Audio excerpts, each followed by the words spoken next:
Today's show is brought to you in part by Rapid River Knife Works, home of Michigan's largest custom knife factory showroom. It's a great time for a UP road trip. We'll be doing some camping, a little bit of stream fishing, and some rainbow fishing, hiking, a trip to the Sioux for some walleye fishing, a couple of days on Mackinac Island, and a whole lot more in between. The trip starts tonight, so put your feet up, the remote down, and come on along. 9 million acres of forest, 1,700 miles of continuous shoreline, 4,300 lakes, 12,000 miles of streams, more than 300 waterfalls, 15 counties, 2 time zones, and 1 area code. Welcome to the Upper Peninsula. Welcome to 906 Outdoors.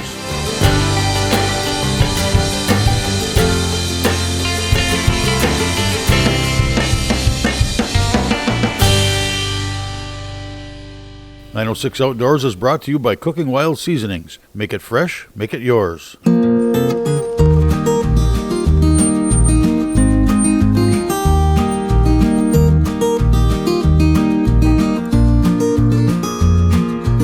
Bird season is in the air, and summer is nearing its end. But I wasn't ready to let go yet. There's certainly more than enough season left for one last summertime road trip. So I hooked up the bedrock, threw in a couple of fishing rods, some light tackle, extra clothes, food and drinks, a pile of camera gear, strapped on the kayak, and hit the road. I was on my way for a week of something. That's kind of the nice thing about trips like this. You never know where you'll actually end up, what you'll end up doing, or who you'll end up meeting. I didn't necessarily have a complete plan laid out, but I did have a plan on where I was going. The plan was to head east to the Newberry area, to one of my favorite spots on the map, the Pretty Lakes Quiet area. After a couple of days there, I would head towards Sault Ste. Marie, where I would meet up with my wife Patty and some friends. After a couple nights, Patty and I would head south and camp for a day somewhere along the shores of Lake Huron. After that, a couple of days on Mackinac Island. So, after 175 miles of US 2, 77, 28, 123, 407, 416, a whole bunch of gas, and a stop for crawlers and worms who would later escape in the food cooler, I arrived at my destination. The Pretty Lakes Campground would be my base camp for the next couple of days.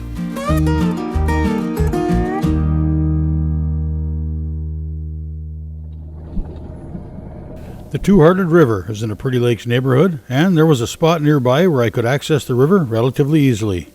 So I couldn't resist at least taking a look. I really wanted a brook trout for lunch to start my adventure, so I decided to give it a shot.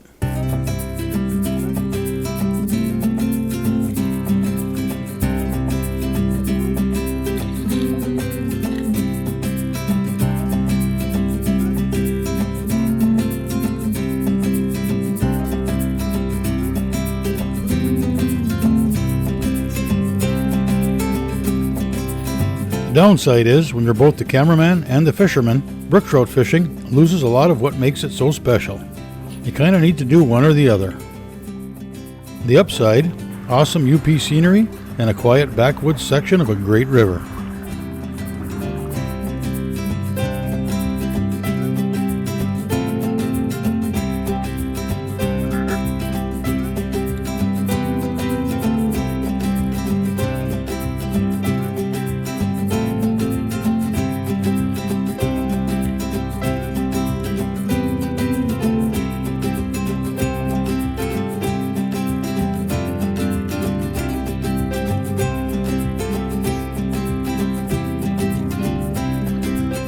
In spite of the scenery and my quest for a brook trout lunch, it didn't take long for thoughts of that sizzling brookie to be overshadowed by the aggravation of spending so much time concentrating on filming and so little time enjoying the fishing. After an hour or so, I covered only a very small portion of the river and connected with no more than a fingerling. So I decided it was time to cut my losses and move on to the next endeavor.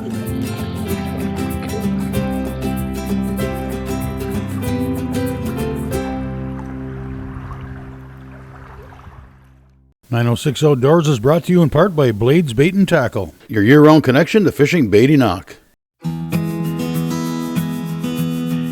The Pretty Lakes Quiet Area is a 2,200-acre non-motorized area located in the heart of the Lake Superior State Forest, 27 miles northwest of Newberry in Luce County. The tract includes 9 lakes connected by a system of trails and portages. The portages are easy and short. Most are under a few hundred feet. The lakes are all pretty small and provide fishing for trout, smallmouth bass, or walleye. 6 of the lakes are stocked with trout, including rainbow and brookies.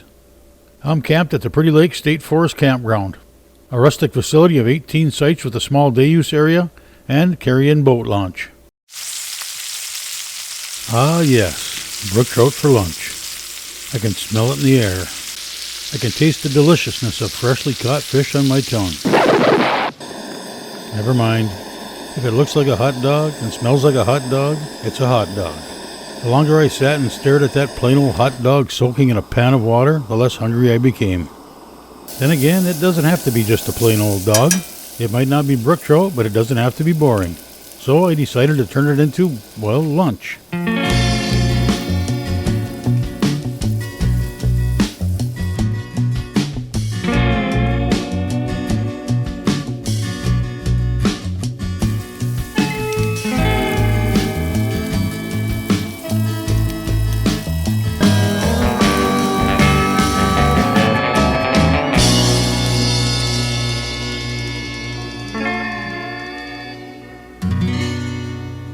Okay, it was worth a try.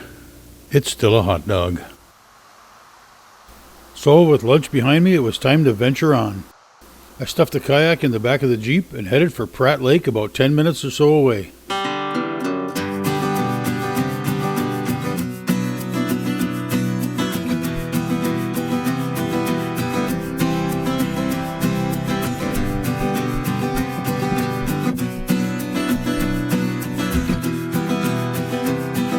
Pratt Lake is a 24-acre natural lake with no inlet or outlet. It's stocked annually with Eagle Lake strain yearling rainbow trout.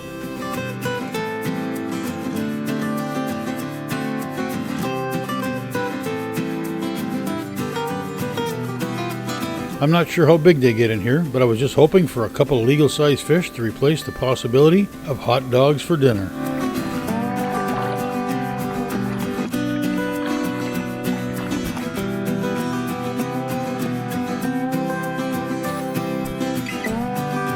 I started out with a spinner, and then a small spoon,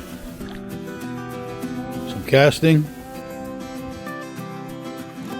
some trolling.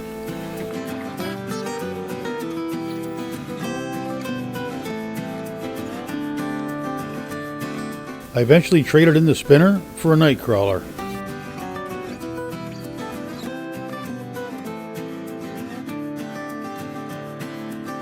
After checking out a few different enticing spots, I drifted from what I expected was the deeper part of the lake toward the shoreline.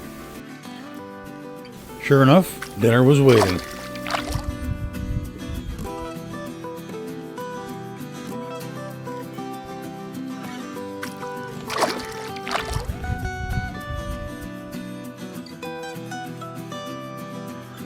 Dinner.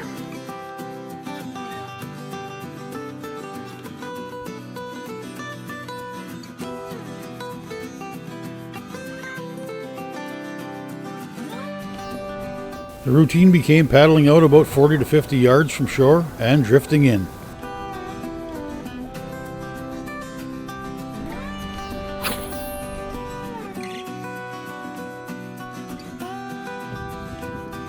The fish were about 20 to 25 yards from shore.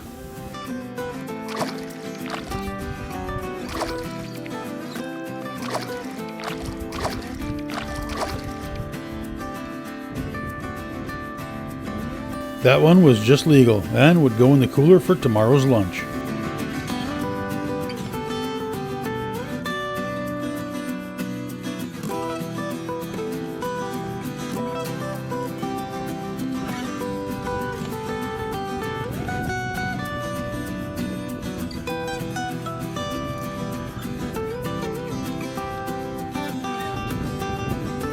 This guy was a little too small, and I had all I needed to replace any possibility of hot dogs or the such like for my upcoming meals. He was a bit tuckered out, but eventually headed for the bottom. It was a spectacular afternoon on the water, but it was time to head back to the campsite. It's hard to leave a spot like this, but the evening menu included trout for dinner, a lawn chair, a campfire, and a cold beer. Not such a bad trade.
I can tell you in advance, this was probably the best tasting trout I've ever eaten. Fish was certainly fresh, but I've eaten a lot of fresh fish before.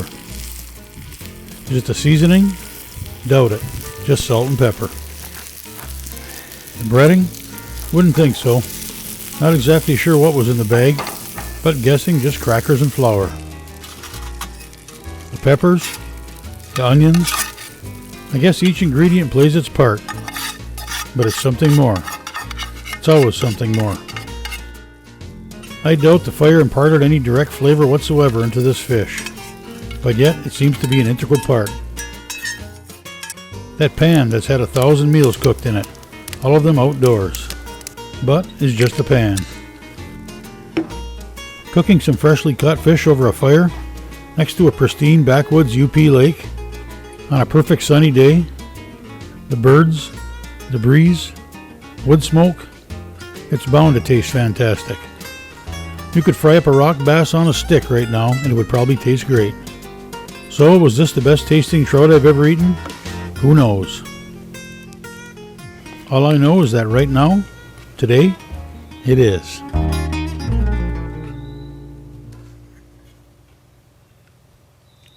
One of the best parts of camping, for sure, is relaxing by the fire at the end of the day. And this is certainly not a bad place at all to do it.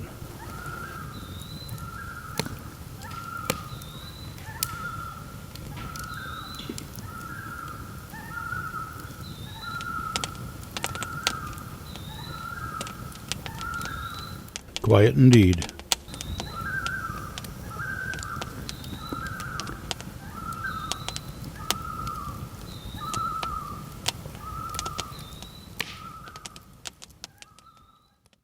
"906 Outdoors" is brought to you in part by Christ, your Northwoods neighborhood store. We'll be back to the road trip in just a minute. First, we're in the kitchen with Mary Malner for some delicious pheasant breast. Let's kind of cut these in some mouse-sized pieces here. And then we'll dredge it in a little bit of flour and salt and pepper. I'm going to put a little bit of sage in here and a little bit of poultry seasoning, not too much. Fresh cracked pepper and a little bit of pink salt. And we'll just put these in, get them coated. I've got a nice big cast iron pan, so it's going to heat up nice and even. Get these guys in here, get them cooking. If you put too many pieces in, it'll cool down the pan and you won't get that nice crust on it. And the flour on the pheasant is gonna create our gravy. Trying to brown them up. I'm not gonna cook them all the way through. I just wanna get them nice and brown. Take these guys out. We'll put our next batch in. Dice up a half an onion. So we're gonna use some celery. I like the flavor that brings. Got some beautiful rainbow carrots that we're gonna cut up nice and small. And then in go the vegetables. I'm gonna put just a few mushrooms in here. Now, as these are releasing their liquid, what they're doing is they're picking up all those little tidbits and nice little flavor bites on the bottom of the pan. A little bit of salt and a little bit of pepper. We're gonna turn this down to about a medium heat. And we're gonna nestle in all of our pheasant. We're gonna add just a little bit of vegetable broth to our leftover flour. And we're gonna let this all cook down. What I'm gonna do is I'm gonna cover this now and we're gonna keep the heat in and it's gonna create a little bit more moisture. The steam will just kind of recycle in there. So I've got it on real low. Pan's already really nice and hot. I can barely touch it. And that'll keep all that heat in there and make a nice little gravy. And then right at the end, we're gonna touch it with a little bit of heavy cream, make a really nice cream sauce. I've got just a basic biscuit mix. You could use flour, baking soda. I'm just gonna use about a cup and a half. And I've got a little bit of Italian seasoning with a lot of garlic in here, some pepper. I'm gonna add that in there. We're gonna make some just like little mini biscuits. And then I'm just gonna add some buttermilk. We're not gonna knead these and roll them out. It's just gonna be kind of a quick dough. Some fresh grated Parmesan Romano. Sometimes they puff up, so I like to go every other one. So we'll just pop them in there. We're gonna finish this with just a little bit of heavy cream. I've just got some butter melting in a pan here. And we're gonna use the rest of our seasoning that we had. We're gonna take one of our biscuits. We're just gonna kind of break it up here.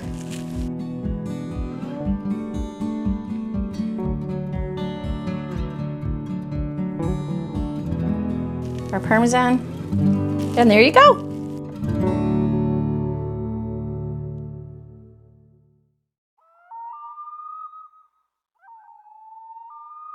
Night turns to day, and I woke up to a great morning. I also woke up hungry. I hate to overload you with food, but breakfast is one of those camping things I just can't do without. So I wouldn't feel right if I didn't at least give you a taste.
The weather prediction dictated that there was a pretty good chance it was going to rain at some point. So instead of kayaking and portaging my way around the area, I opted to check out some of the hiking opportunities. There are a variety of hiking trails that will take you from one lake to another. Each lake features different fishing opportunities. You'll also find some great backcountry campsites. Many go above and beyond a typical backcountry site with picnic tables, fire pits, water, even bathrooms. If you're traveling by canoe or kayak, you can portage from lake to lake. The portages are short and well marked. My plan was to hike a little over a mile into Beaver House Lake, where I'd whip up a quick lunch, relax a bit, and then head back out.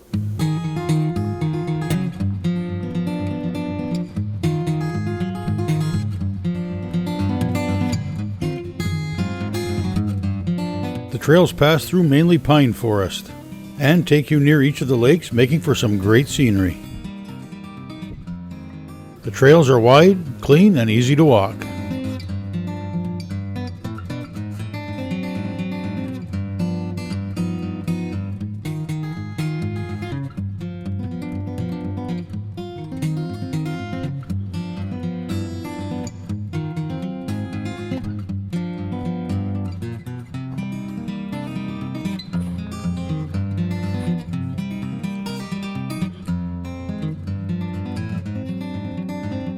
Beaver House Lake, complete with water, outhouse, picnic tables, fire pits, and campsites.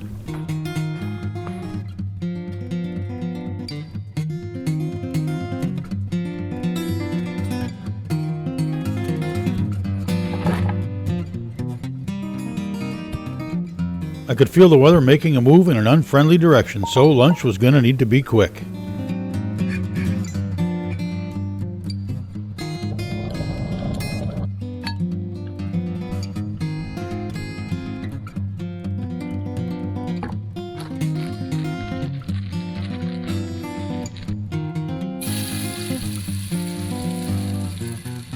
You didn't think I was going to settle for a sandwich, did you?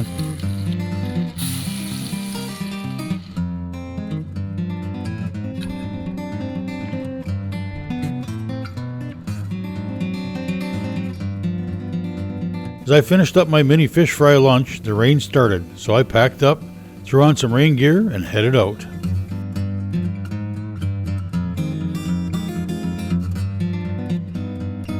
Well, Pretty Lakes didn't disappoint.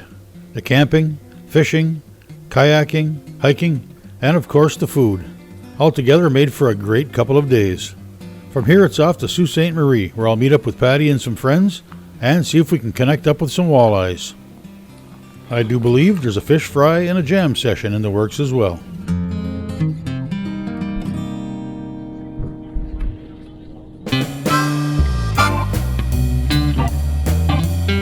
Feel free to join us on Facebook or visit us at 906outdoors.com. And while you're there, be sure to sign up to get on the 906 Outdoors email list. We'll send you an occasional email with tips, recipes, and more. You'll also be eligible for giveaways just for being on the list. Thanks for watching, and we invite you to join us next week for another adventure right here on 906 Outdoors.